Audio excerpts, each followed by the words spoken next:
Mais uma vez, meus irmãos, nós seguimos na pergunta 99 do nosso Catecismo Maior.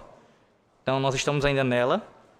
Você pode abrir aí o Catecismo, se estiver com ele. Pergunta 99 do nosso Catecismo Maior de Westminster.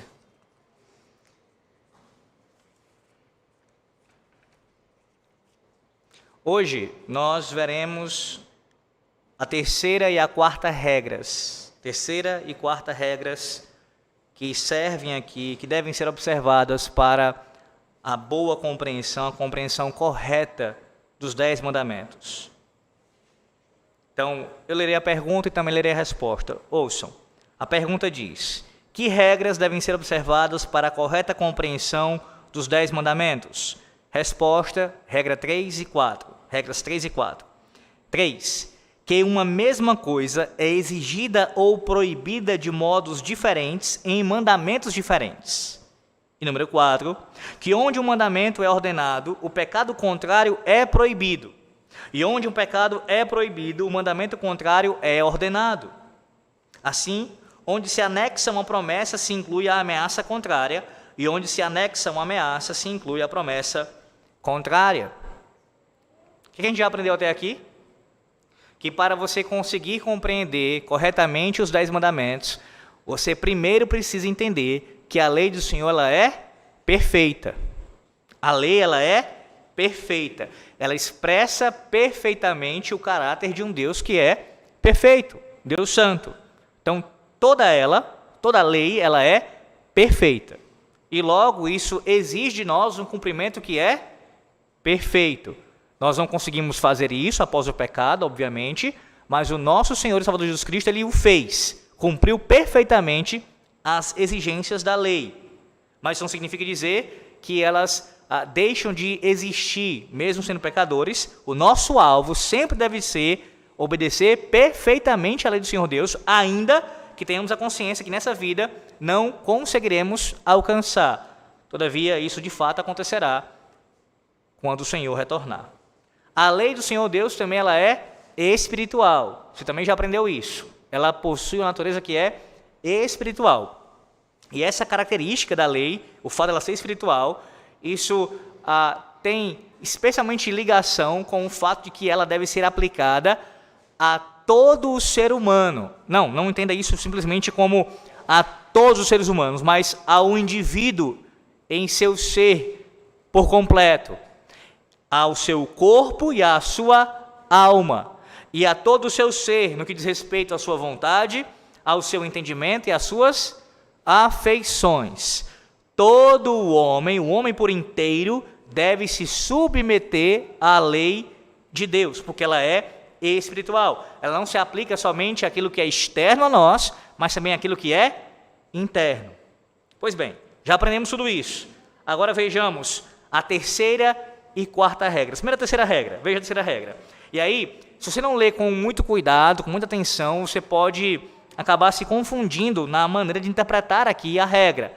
Eu digo isso não somente por ser uma questão simples que eu estou apresentando, digo, todo texto que é lido precisa ser lido com calma, com cuidado, com muita atenção, para que você não cometa erros de interpretação. Isso é uma exigência de todo texto, mas alguns textos exigem ainda mais essa atenção, uma vez que está lidando aqui com princípios hermenêuticos, que vão ser ferramentas para uma melhor compreensão.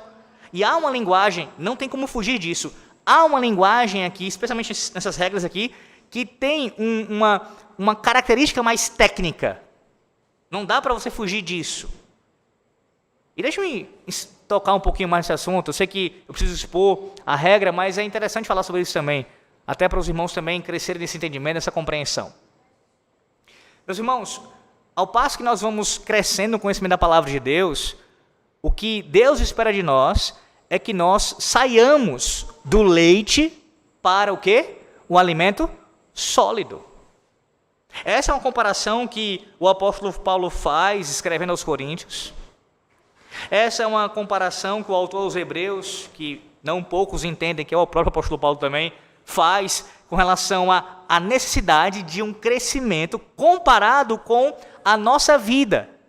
Assim como se espera, naturalmente, que um bebê ele deixe de comer as coisas que ele comia quando ele cresce, ou seja, quando ele passa a ter uma maior maturidade, se espera dele que ele coma coisas mais sólidas, mais adequadas agora, que exigem ali para o seu bom crescimento e para a preservação da sua vida. O mesmo se espera quanto à vida espiritual dos crentes. Os crentes, em outras palavras, não podem passar a vida inteira se alimentando somente das questões mais básicas. Veja, as coisas básicas da palavra de Deus são importantíssimas, são vitais para nós. Jamais podemos deixar de sempre voltar a elas, crescer nelas, se aprofundar nelas. Só que existem outras questões também que são mais profundas e você precisa necessariamente também conhecê-las para o teu melhor aperfeiçoamento na fé cristã. Então pode ser que no primeiro momento lhe cause alguma estranheza. Imagino que não os irmãos aqui dessa igreja, mas isso pode acontecer, ainda é possível, acho que não, de forma geral não é, mas há casos isolados que podem acontecer, então por isso também eu faço a exortação. Qual? Que quando você se deparar com uma situação como essa, onde o princípio hermenêutico parece mais difícil, mais complicado a sua elaboração, não tenha a atitude de você recuar e aí, está muito difícil, eu não vou compreender, não vou parar por aqui. Não, pelo contrário, você de forma paciente avance no entendimento. Tem dificuldades, você deve recorrer àqueles que Deus deu à igreja para lhe ajudar nesta compreensão. Então você vai ver como não é difícil aqui a questão, quando você entende o que ela significa. Vamos lá, regra 3. Que uma mesma coisa é exigida ou proibida de modos diferentes em mandamentos diferentes. Pastor, o que significa isso? Vamos lá.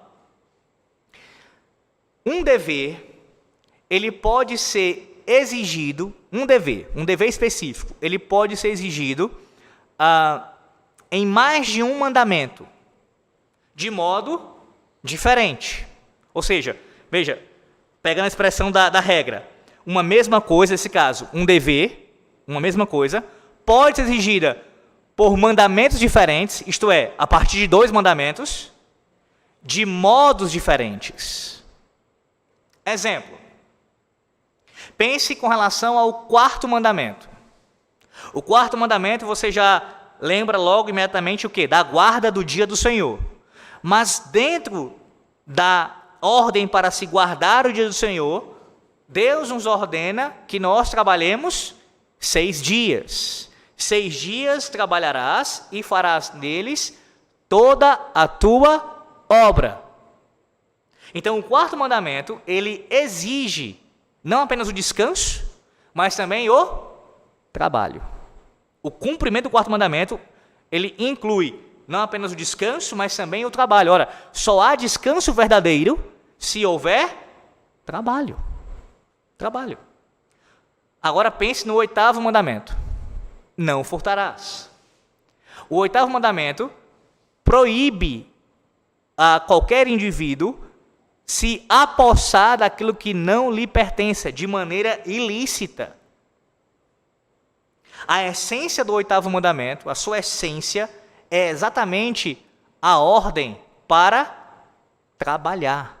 O 8º mandamento, ele ordena que nós trabalhemos para que, através do nosso trabalho, Deus, em sua providência, nos conceda aquilo que é necessário para as nossas vidas.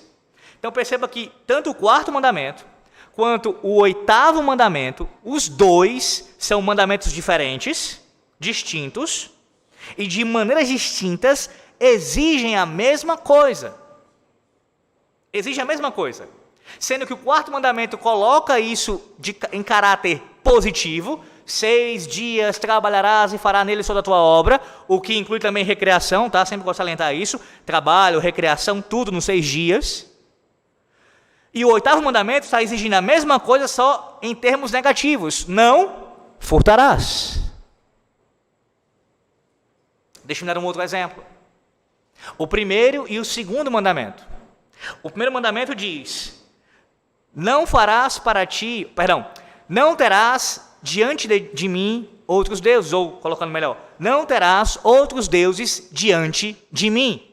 1º mandamento, não terás outros deuses diante de mim. 2º mandamento, não farás para ti imagem de escultura alguma. O início do segundo mandamento aqui no caso, né? Então veja, os dois mandamentos, diferente do que a interpretação romanista fala, eles dizem que, na verdade, aqui você não tem dois mandamentos distintos, você tem um mandamento só. Né? Nós entendemos de forma diferente. Nós cremos que são dois mandamentos distintos. Perceba que os dois mandamentos estão proibindo a mesma coisa. Que seria o quê?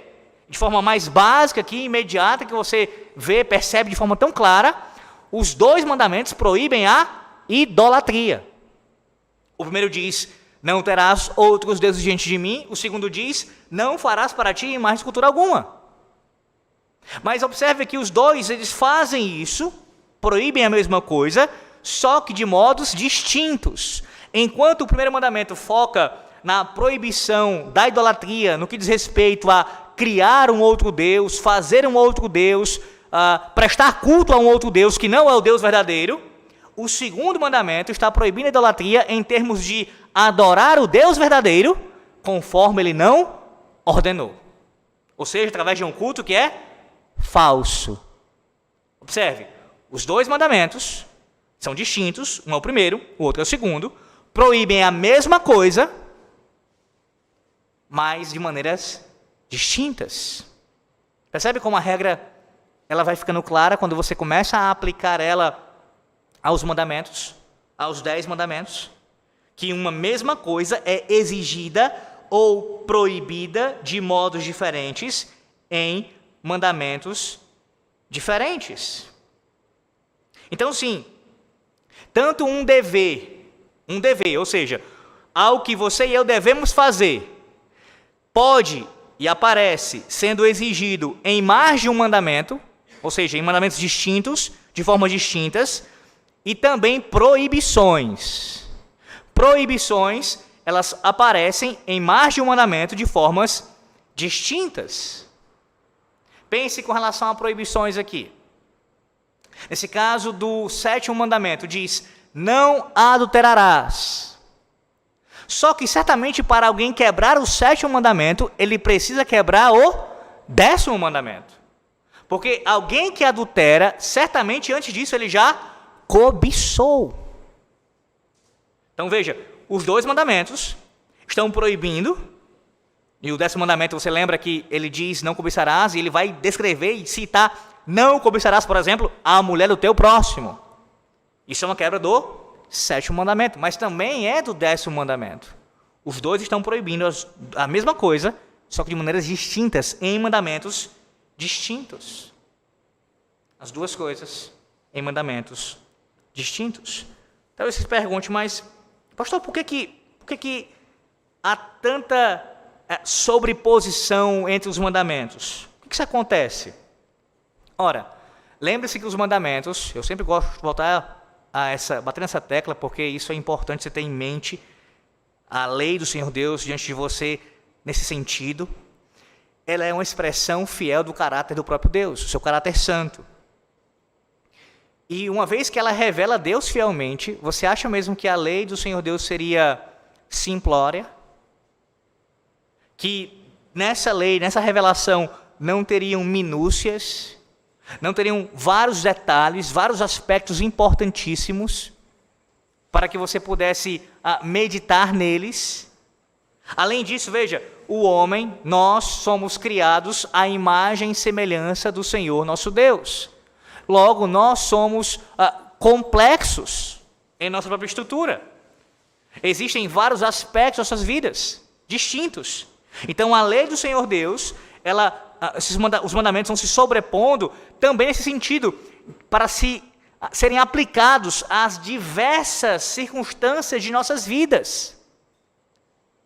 Eis o problema de você olhar o decálogo ali em Êxodo capítulo 20 ou em Deuteronômio capítulo 5 e simplesmente entendê-lo, a grosso modo, como está somente ali descrito. Como se fosse limpo e seco, está sendo dito ali, sem ver a profundidade, conhecer a profundidade que cada mandamento traz. Cada mandamento ele vai se aplicar às diversas circunstâncias de nossas vidas. Porque nossa vida é complexa, meus irmãos. Ela é complexa. Então, nesse sentido, eu afirmo de forma categórica, por mais que a palavra de Deus ela não se proponha a nos dar respostas específicas para certas questões, digo, no sentido de que, eu gosto de dar esses exemplos, são mais claros em nossas mentes, né? Para você conseguir compreender o que eu quero dizer. Deus não diz com quem eu devo me casar. Em que sentido isso é verdadeiro? Deus não diz em sua palavra a pessoa específica, o seu nome, o seu documento, não vai dizer as suas características físicas, isso não vai acontecer. Mas todos os princípios necessários para que eu venha me casar com a pessoa que Deus quer que eu me case, certamente estão descritos na sua palavra, sendo o mais básico deles, no caso de um homem que quer casar com uma mulher, ele tem que casar com uma mulher que seja crente, bem como também o contrário. Então, isso acontece, os princípios necessários para a vida, fé do homem, a sua salvação, estão explicitados na palavra de Deus e resumidos nos 10 mandamentos, da mesma forma com relação ao trabalho. Qualquer trabalho que seja lícito de acordo com a palavra de Deus, ele pode e deve ser exercido para a glória de Deus. E os princípios que conduzem, que devem ser aplicados nesse trabalho, também estão explicitados na palavra de Deus. Eu disse há pouco, na leitura iniciada, que é sequenciada de Provérbios, do Antigo Testamento, no caso começamos a ler Provérbios. Provérbios possui inúmeros princípios bíblicos que são aplicados exatamente à área do trabalho. Então você tem. Por mais que Deus não diga para você, a sua vocação é essa, diga no sentido de uma revelação, chegar para você dizendo, você vai ser isso, vai trabalhar com isso e ponto final, os princípios que são usados para serem aplicados nessa área estão aqui revelados para nós. Não tem nenhuma dúvida quanto a isso. Outra questão importante também ainda. Eu quero também frisar para vocês que não há contradição entre os 10 mandamentos. Não há contradição entre os 10 mandamentos. E aqui, uma questão bem básica. E eu quero que você pense nisso de maneira bem lógica. Eu vou usar aqui o máximo que eu puder com relação a isso. Vamos lá. Se você afirma, se você achar que é possível existir uma contradição nos 10 mandamentos, um mandamento está contradizendo o outro, então você está afirmando necessariamente que existe uma contradição na palavra de Deus. A Bíblia se contradiz. Se os 10 mandamentos, se um mandamento com o outro se contradiz, isso é possível se contradizer, então você está afirmando que a Bíblia se contradiz. Se você está afirmando que a Bíblia se contradiz, que a palavra de Deus se contradiz, você está afirmando que Deus se contradiz. E se você está afirmando que Deus se contradiz, então Deus não pode ser perfeito. Porque um ser perfeito não pode se contradizer. Uma contradição é uma imperfeição. E se Deus não é perfeito, logo ele não é Deus. Ele não é Deus. Mas Deus é perfeito. E a sua lei, como já aprendemos como primeira regra para interpretarmos os 10 mandamentos, ela é também perfeita. A lei é perfeita. Logo, ela não pode se contradizer. Mas, pastor, quando eu interpreto certo mandamento, ele parece contradizer outro mandamento. Ora, se um mandamento parece contradizer outro mandamento, logo o problema está na sua interpretação. Assim como é em qualquer texto da palavra de Deus. Qualquer versículo que parece contradizer um versículo daquele mesmo livro, ou de um outro livro, ou até mesmo em ambos os testamentos, se parece existir uma contradição, o problema está na sua interpretação. Você que não está interpretando corretamente, e não a palavra de Deus está se contradizendo. Questão de lógica, irmãos. Uma questão de lógica bem básica com relação a isso. Deus não pode se contradizer, logo a sua palavra, a sua revelação tem que ser perfeita, não pode se contradizer. Não pode se contradizer. Pastor, por que insistir tanto nisso? Por quê? Ora, porque ainda que alguém não tenha a coragem de afirmar, isso é que é coragem, na verdade, isso é blasfêmia, afirmar que um mandamento contradiz o outro de forma tão aberta, tão escancarada, há pessoas que fazem isso com os mandamentos de Deus, no seu sentido prático, que fazem um mandamento contradizer ao outro. Exemplo, há quem diga assim, bem, imagine um caso de um jovem cristão, ele ainda mora com seus pais, ou seja, ele está debaixo da autoridade dos seus pais, e acontece no dia do Senhor, ele é um cristão, esse jovem, os pais não são. E no dia do Senhor, os pais dele exigem que ele participe de alguma festividade, de alguma coisa, e falte o culto solene. Os pais vão viajar, ou vão para um aniversário, ou haverá um casamento, e ele vai ter que deixar de ir para o culto para participar daquilo. Aí ele pode muito bem querer argumentar, mas veja, são os meus pais, e o 5º mandamento diz, honra teu pai e a tua mãe, para que se prolonguem os teus dias na terra que o Senhor teu Deus te dá. Nesse caso, ele coloca uma contradição entre os mandamentos, porque o mesmo Deus que ordena honrar pai e mãe, isto é, as autoridades que ele colocou sobre nós, ele também ordena que o seu santo dia seja guardado, e ele também, no caso, na nova aliança, primeiro dia da semana, ele também ordena que o seu culto deva ser respeitado, deva ser também honrado por nós. Nesse caso, a desobediência aos pais não é quebra do 5º mandamento. Por quê? Porque a compreensão correta do 5º mandamento é: eu sou submisso às autoridades que Deus colocou sobre a minha vida, debaixo da autoridade do Senhor, ou usando a linguagem do Novo Testamento, no Senhor. No Senhor, eu me submeto aos meus pais, no caso daqueles que moram com seus pais. No Senhor, as esposas se submetem aos seus maridos. No Senhor, os filhos se submetem aos seus pais. No Senhor, os crentes da igreja se submetem à liderança eclesiástica, ao conselho da igreja. No Senhor, os civis submetem às autoridades civis, à magistrado civil. No Senhor.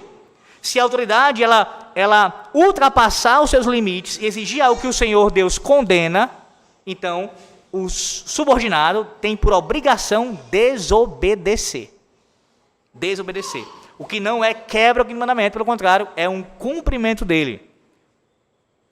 Há uma harmonia, meus irmãos, em todos os 10 mandamentos. Uma harmonia. Eles são harmônicos. Não há contradição. Não há contradição. Por isso que eu falo categoricamente também com relação a isso já há anos. E vou repetir aqui, especialmente essas posições dos 10 mandamentos.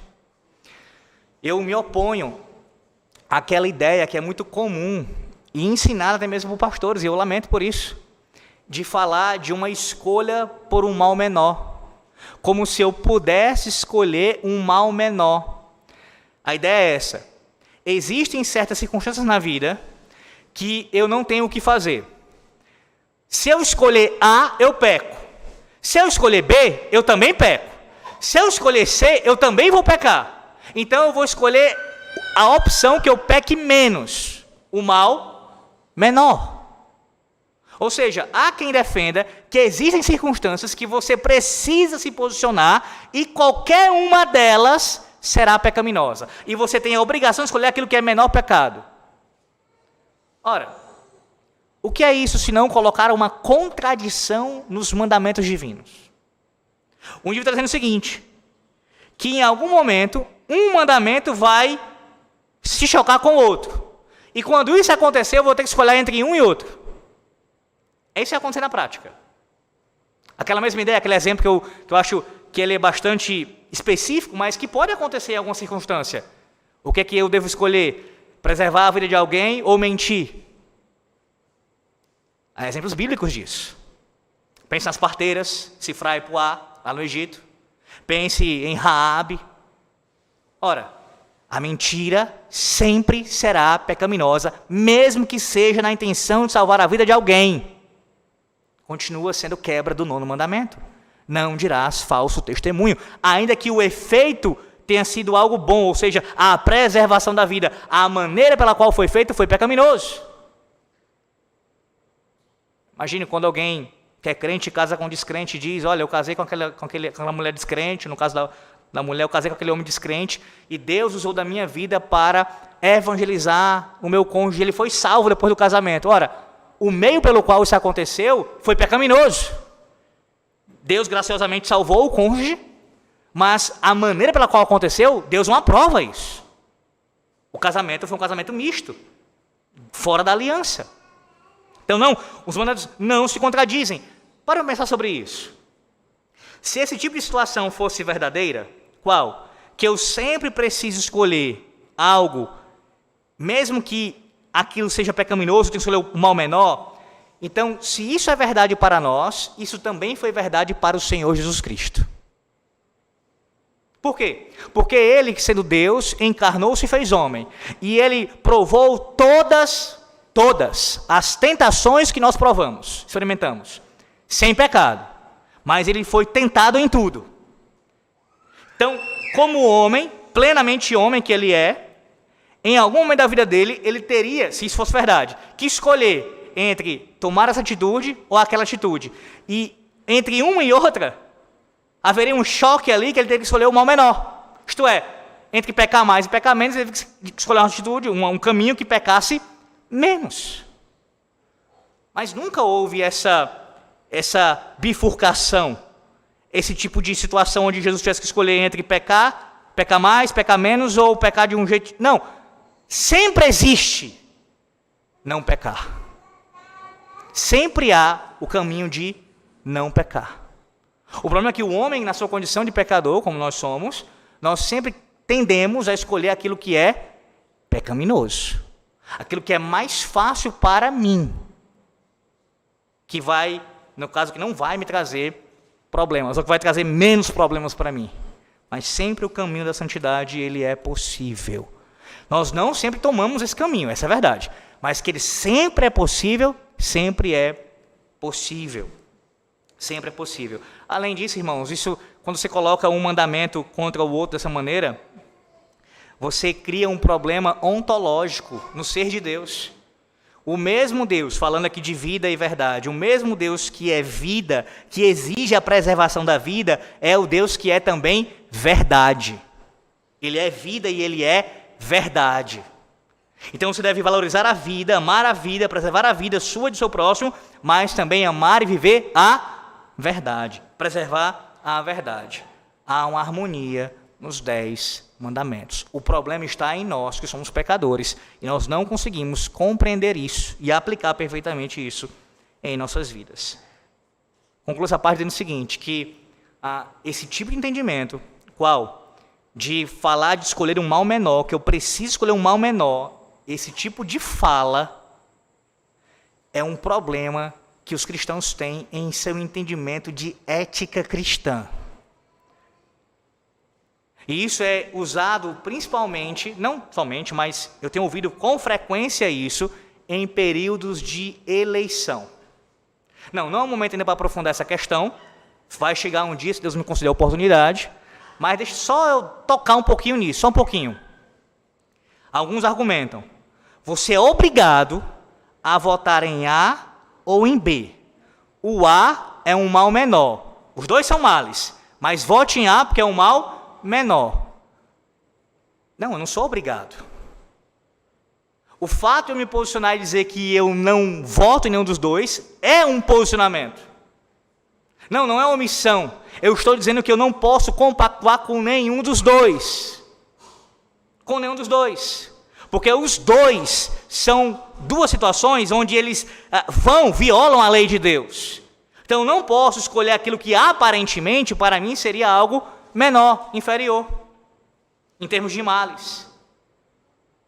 Veja, o que seria pior? O que seria pior? Porque eu também vou entrar nessa questão agora, julgando isso, o mérito da questão. O que seria pior? Alguém que é declaradamente ímpio e, de forma explícita, ele se declara como alguém que não é cristão, ou alguém que usa a religião cristã como instrumento político? Será mesmo que aquele que se declara ímpio em sua impiedade, que ele blasfema de Deus, eu questiono isso, isso é um mal maior do que quem usa a religião como instrumento para a sua promoção pessoal? Que vai aos púlpitos, que faz aliança com as igrejas para o seu benefício pessoal, será que isso é um mal menor? Ora, a Bíblia fala por vezes, nós temos ouvido isso com relação ao profeta Jeremias, do quanto ele denuncia a união, a tentativa de unir o povo de Deus, a igreja, com alianças políticas que são contrárias à lei de Deus.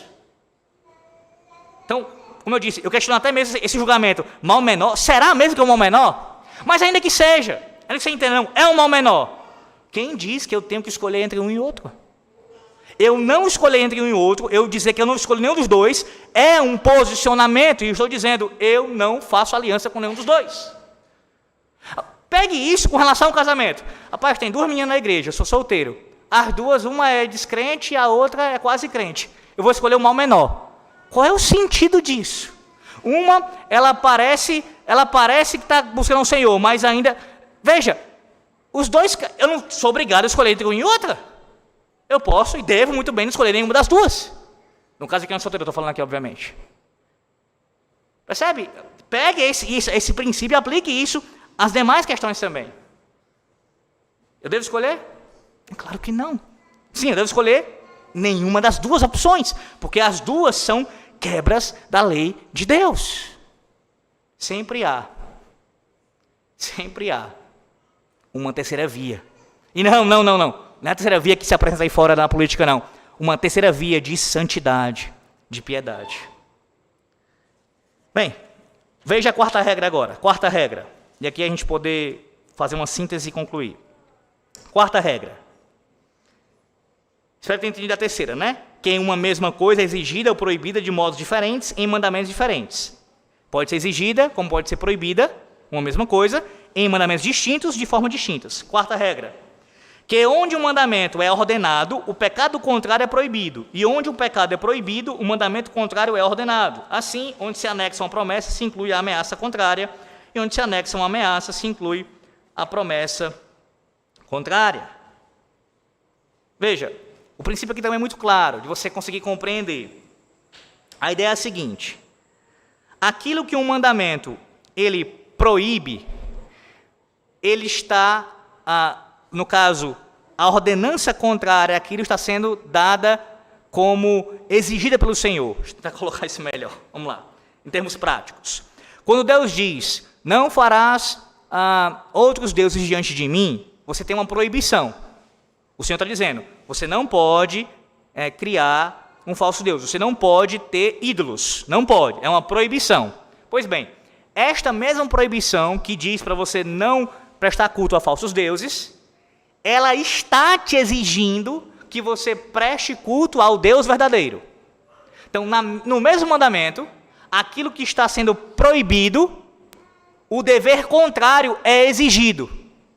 Qual é o dever contrário nesse caso? Adorar ao Deus único e verdadeiro.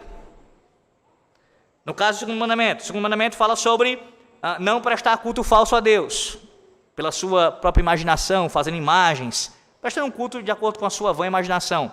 Pois bem, o mandamento, no caso, a exigência, o dever contrário qual é? É prestar um culto conforme a lei de Deus. O mandamento terceiro que diz para você não tomar o nome de Deus em vão, ele está te proibindo de fazer isso, não tome o meu santo nome em vão. Esse mesmo mandamento te exige o quê? Que você santifique o nome do Senhor.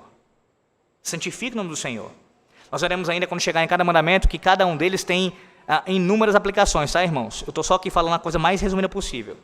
O mesmo mandamento que fala, no caso o quarto mandamento, que está em aspecto positivo, lembra-te do dia do Shabá para o santificar. O mandamento que está te exigindo isso, está te dando essa ordem, lembra-te do dia do Shabá, do dia do descanso, ele está te proibindo de você profanar o dia do Senhor. O mesmo que diz, lembra-te, está te dizendo, não se esqueça, não deixe de guardar o meu santo dia. E assim por diante. Você entendeu a ideia? Honra o teu pai e tua mãe, em aspecto positivo. Você tem que honrar o teu pai e tua mãe. Em aspecto negativo, ele também está te dizendo o seguinte, não desonre o seu pai e a sua mãe. Os que dizem, vamos lá, sexto em diante, não matarás, não adulterarás, não furtarás, não dirás falso testemunho e não cobiçarás, todos estão dizendo, preservarás a vida, se purificarás, a você, ao seu casamento, sua vida, enfim, trabalharás, dirás a verdade, terás contentamento com aquilo que eu te dei. a questão é que, na estrutura dos 10 mandamentos, você tem uma forte ênfase em termos de estrutura mesmo, de organização, no aspecto negativo. Você tem 8 mandamentos que dizem não, não, não, não, e 2 apenas que dizem, que estão colocados em aspectos positivos na sua estrutura, tanto para você se lembrar, como também para você honrar. Só que isso não quer dizer que os mandamentos são, em sua inteireza, negativos. Não é essa a ideia. Até porque quando você lembra do resumo dos 10 mandamentos, como foi que Cristo resumiu os 10 mandamentos? Amarás o Senhor teu Deus de todo o teu coração, todo o teu entendimento, toda a tua alma, ou seja, em aspectos positivos. E amarás o teu próximo como? A ti mesmo. Os 2 mandamentos que resumem os 10 estão em estrutura positiva, mostrando que há um equilíbrio perfeito entre o aspecto positivo e o negativo. Como didática, o Senhor Deus nos ensina isso. Que tanto a exigência, ou seja, o dever, quanto a proibição, ou seja, aquilo que você não deve fazer, as 2 coisas são requeridas pelo Senhor. Você deve cumprir os mandamentos, nesse caso, obedecendo o que Deus ordena fazer, e você deve cumprir os mandamentos, nesse caso, não transgredindo aquele que Ele proíbe você de fazer. São complementares. Complementares. Lembra da resposta do catecismo acerca do que é pecado? O que é pecado? O pecado é quando você transgride a lei de Deus, isto é, quando você faz aquilo que a lei de Deus diz para você não fazer. Você não pode fazer isso. Não farás tal coisa. Quando você faz aquilo que a Bíblia diz para você não fazer, você está transgredindo o mandamento. Isso é pecar. Quando você peca também, quando você não se conforma à lei de Deus. Quando é que você não se conforma à lei de Deus? Quando você deixa de fazer o que a lei de Deus exige que você faça. Farás tal coisa. Nesse caso, você está pecando também. Então, pastor, isso quer dizer que sempre eu estou não me conformando e sempre eu estou transgredindo quando eu peco. Exatamente. Exatamente. Exemplo prático. Pense no primeiro mandamento. Não terás outros deuses diante de mim. Quando você idolatra, quando você cultua um falso Deus, você está tanto transgredindo, como você está deixando de se conformar à lei de Deus. Você transgride porque você está fazendo algo que está proibido a você fazer, e você não se conforma porque você está deixando de fazer aquilo que Deus exige que você faça, que é prestar culto somente a Ele. Não se conformar e transgredir. As 2 coisas acontecem simultaneamente quando nós pecamos contra o Senhor nosso Deus. O mesmo se aplica com relação às ameaças e às promessas. Você sabe que no 2º mandamento há ali a expressão ali no final dele acerca tanto de uma ameaça do Senhor para com aqueles que não vêm. Também tem uma bênção lá prometida, a bênção sobre aqueles que guardam o seu culto puro. Ele promete abençoar até 1000 gerações, e ele também promete amaldiçoar aqueles que não guardam o seu mandamento, o seu culto como deveriam guardar. O mesmo com relação ao 3º mandamento, o mesmo com relação também ao 5º mandamento. O Senhor, e todos os mandamentos são assim, todos eles, porque a lei do Senhor Deus ela está ligada a isso, o cumprimento atrai bênçãos e a desobediência atrai maldições. Nesse caso, maldições, entenda, juízos do Senhor Deus. Juízos do Senhor Deus. Então, do mesmo jeito, se você é alguém que em Cristo Jesus zela pela lei do Senhor Deus, guarda a sua palavra, obviamente, em sua graça, em sua misericórdia, graças ao Senhor Deus, procura cumprir a palavra de Deus, as bênçãos da aliança, elas são prometidas a você. Da mesma forma, se você é alguém negligente para com a lei de Deus, com seus mandamentos, você atrai as ameaças da quebra do pacto. As 2 coisas andam juntas também. Então, só para repetir aqui, finalizar, o que diz a 4ª regra? A 4ª regra diz que onde um mandamento é ordenado, o pecado contrário é proibido. E onde um pecado é proibido, o mandamento contrário é ordenado. Assim, onde se anexa uma promessa, se inclui a ameaça contrária. Onde se anexa uma ameaça, se inclui a promessa contrária. Percebe? Como há aqui uma grande profundidade nos 10 mandamentos. Sem isso, você não tem como compreender Você não tem como compreender. Não é apenas o decálogo, não. O decálogo ele vai ser exarado em toda a Bíblia. Toda a Bíblia ela vai estar cheia dos 10 mandamentos. Seja uma citação direta, seja um exemplo bíblico histórico, redentivo, você vai ter ali alguma menção, alguma coisa acontecendo. Pense, por exemplo, no que nós temos ouvido domingo após domingo, e aqui eu concluo. O profeta Jeremias se levanta, usado por Deus, para dizer assim diz o Senhor, de acordo com o que, meus irmãos? De acordo com a lei, de acordo com a revelação já dada. E ele proclama a palavra de Deus ao povo para que se arrependam dos pecados e voltem para a obediência ao Senhor Deus. O que é que Jeremias, assim como os outros profetas estavam pregando? Em síntese, a lei. E o evangelho, obviamente. A obediência à palavra de Deus, ao retorno à palavra de Deus, e a crer nas suas promessas de perdão, de graça e misericórdia, com base na palavra já dada. O que o povo estava fazendo? O povo estava rebelde contra o quê? O povo estava em desobediência contra o quê? Contra os mandamentos.